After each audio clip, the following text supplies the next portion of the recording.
Hi everyone, welcome back to my channel. For those new here, hi, my name's Jenny. I am a family medicine physician and a mom of two. And when I was a resident, I was working during the start of this pandemic. And so The Good Doctor just came out with a new show where they talk about COVID and the things that have been happening in the hospital. And so with my background, I wanted to do a little review for you guys, a reaction video. So yeah, let's just get started. I got my laptop here and then we'll just start watching. All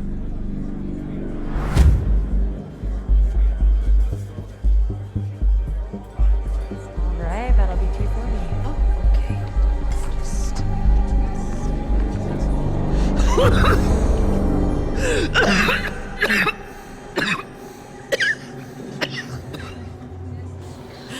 Oh, this is why we wear masks. Sorry. It's okay.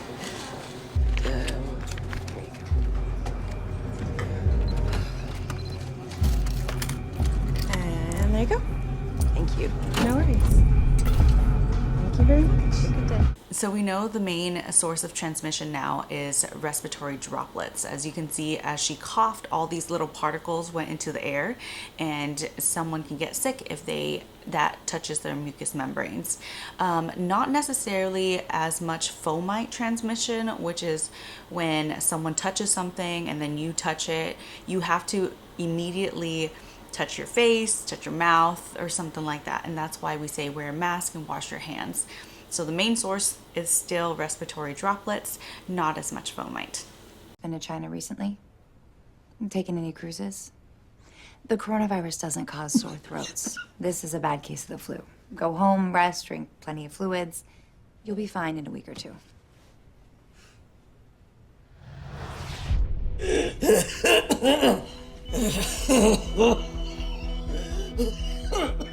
The virus has damaged your mother's lungs. Her body is working harder and harder to breathe, but her blood oxygen levels continue to drop. She definitely has corona. We're doing everything we can to help her.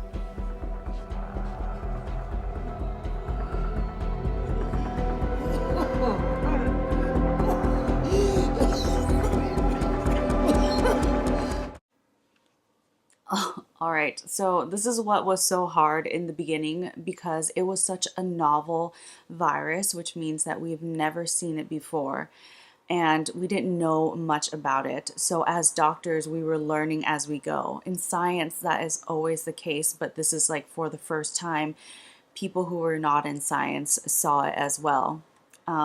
Luckily, we do know a lot more about the virus now. We are coming up with a lot more therapeutics. We are coming out with a vaccine.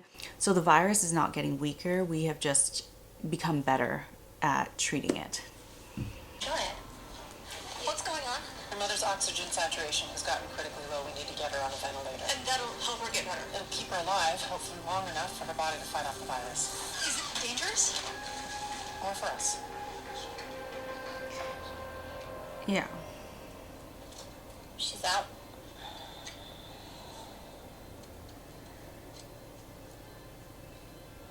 Lots of swelling.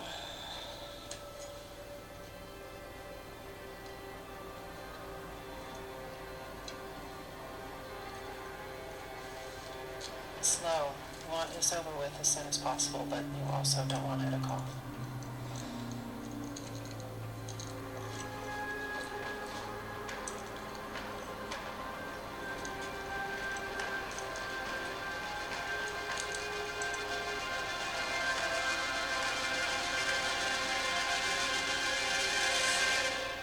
They didn't even check if it was in the right tube. Oh my gosh. Okay. So yeah, in the beginning, a lot of my anesthesiologist friends were really concerned because the intubation process can disrupt, lots of viruses into the air, and that puts the person who's doing the intubation at the most risk. And so they came up with these plexiglass kind of things where you can intubate the patient behind it to hopefully decrease your viral load. Also wearing an N95 or a PAPR. Usually what happens when you intubate is you pre-oxygenate, you intubate, and you check to see if the tube is in you know, the right tube. Like, it can't be down your esophagus. It has to be like, you know, inflating your lungs. And usually internal medicine does this, ED does this, not usually the surgical resident, but I know that other subspecialties were getting distributed to the COVID floors to help out, because we were just overwhelmed and overworked, and so there was not enough bodies to take care of people. So yeah.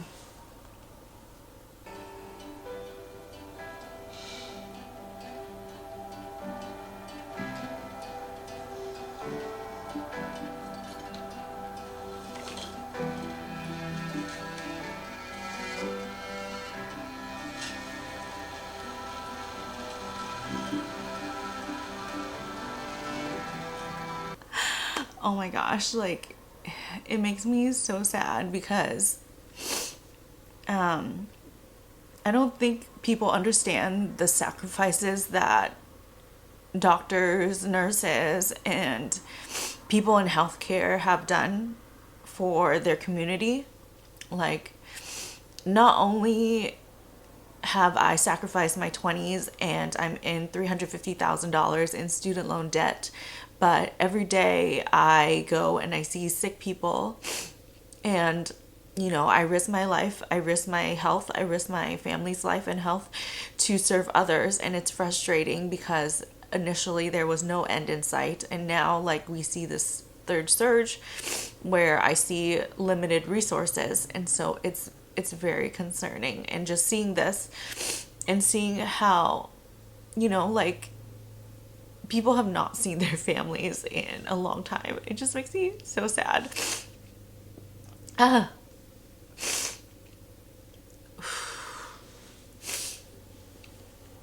Okay, let's keep watching. This is from her bedside table at home.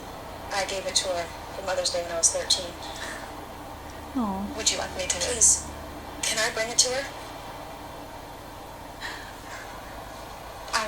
I'm sorry, Michelle, I can't. It's just too risky. I don't care what happens to me. My mother is in there, all alone, hooked up to a machine. I just need to see her and tell her that I love her. Oh my God. I can't.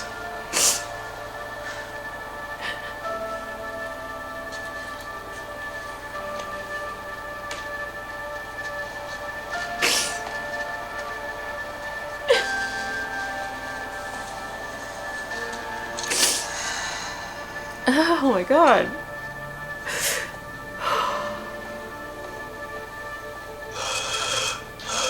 Your lungs are filling with fluid and secretion. Oh my God, guys, I don't know if I can watch this anymore. Like, so it's really true that we try to stop the spread of transmission. And so the only way that at our hospital, when I was in residency, that people were able to see them is either they came in with them and they never left, or they would be on FaceTime. And there were a lot of times when patients were passing and families weren't able to see them. I'm just worried, because I can see what's coming. And with everyone wanting to travel for Thanksgiving and seeing their family, you know, there's going to be a lot more transmission. And I don't know how to scream louder and say that please stop, like, just stay home, because it can't get worse. Okay. Your lungs are filling with fluid and secretions. Suction catheter, please. Is that from COVID? I guess so. I don't know. It keeps changing. Probably in combination with the bacterial pneumonia he's developed. First, I probably brought this home to him. Then I sent him to the hospital where he's... Honey, don't blame yourself. I'll be fine. I need to suction out your lungs. I'm going to feed this tube up your nose and down into your airway. It will be quite uncomfortable. Please try not to grab my arm. Take Take deep breaths.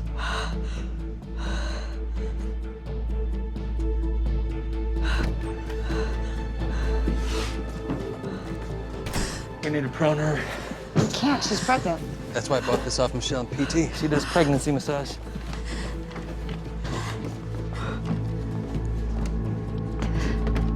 So there's so many different complications from COVID that you can get, such as heart attacks, pericarditis, myocarditis, strokes, pulmonary embolisms, blood clots, severe headaches, loss of taste and smell, GI upset, diarrhea. There's so many different manifestations of COVID, and we don't know the long-term effects. And so this video gives really good representation of all the things that it can present as, and how serious it can be. So it's a pretty good depiction so far of the very severe cases in the hospital.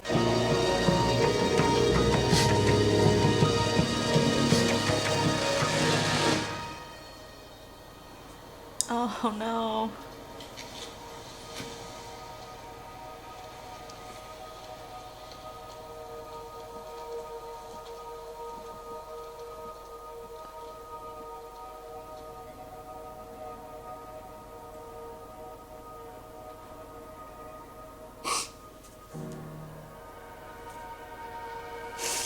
Cannot even imagine like how people are feeling not to be there. Like, I feel like in medicine it is a blessing and a curse that you get to be with people at their most beautiful times, like during labor and birth and pregnancy, but at the same time we go through so much death. 17 deaths in the county yesterday, up by 2 from the day before.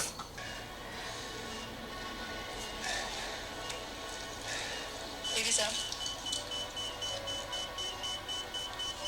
Yay, baby's out.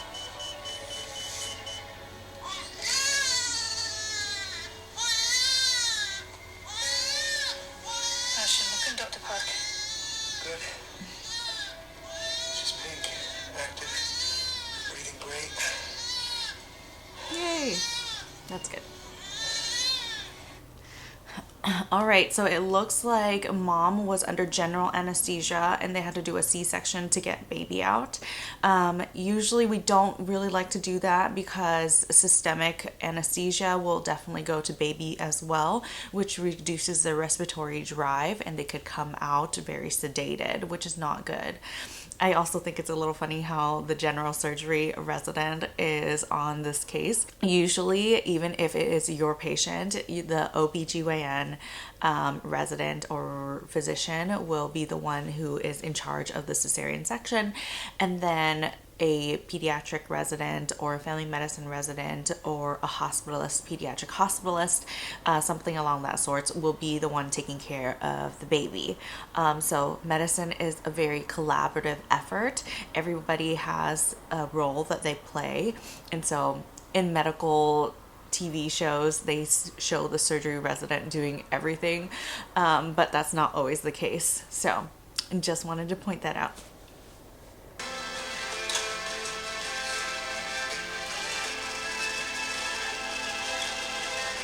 Oh, the sad music always gets me.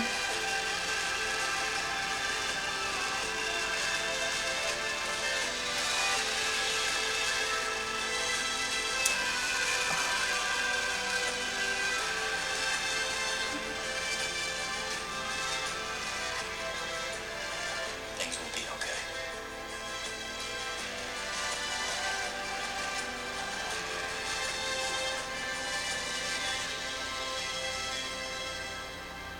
Ah, he's alive! No, wait, no, he's a ghost! Oh my gosh. I have like chills.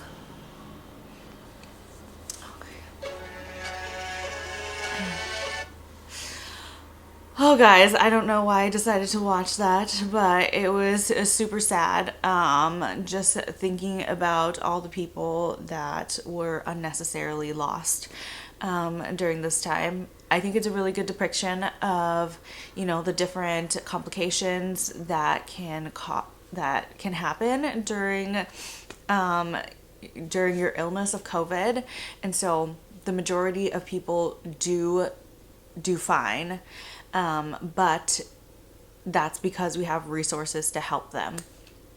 And so I don't want to take the risk of being one of the ones that are not fine. And so I highly encourage you guys to, you know, look at the risks that you're taking when you are seeing family. There was a tweet sent out that was very, you know, chilling, because they hit it spot on. Like, if you see family and if they become sick during Thanksgiving, it does take a 2 to 3 week lag for hospitalizations and death. So anybody who falls ill during Thanksgiving might need hospitalization during, you know, around Christmas, and possibly in the morgue in January. So yeah, I don't want to end it on this horrible note. Like, I want everybody to stay safe. I think it's a good depiction of what it's like. I think it's really sad. And my heart still hurts thinking about this and thinking about how much far we have to go. But I have hope in our humanity that we will come together and heal from this and get over this, because I am so over it. All right. So that's it. I'm going to go eat some ice cream. Hope you guys learned something today. I'll see you guys in the next one. Don't forget to subscribe. We are doing all about mental health and wellness and happiness in December Vlogmas. So if you haven't already, please subscribe, and I'll see you guys next week. Peace.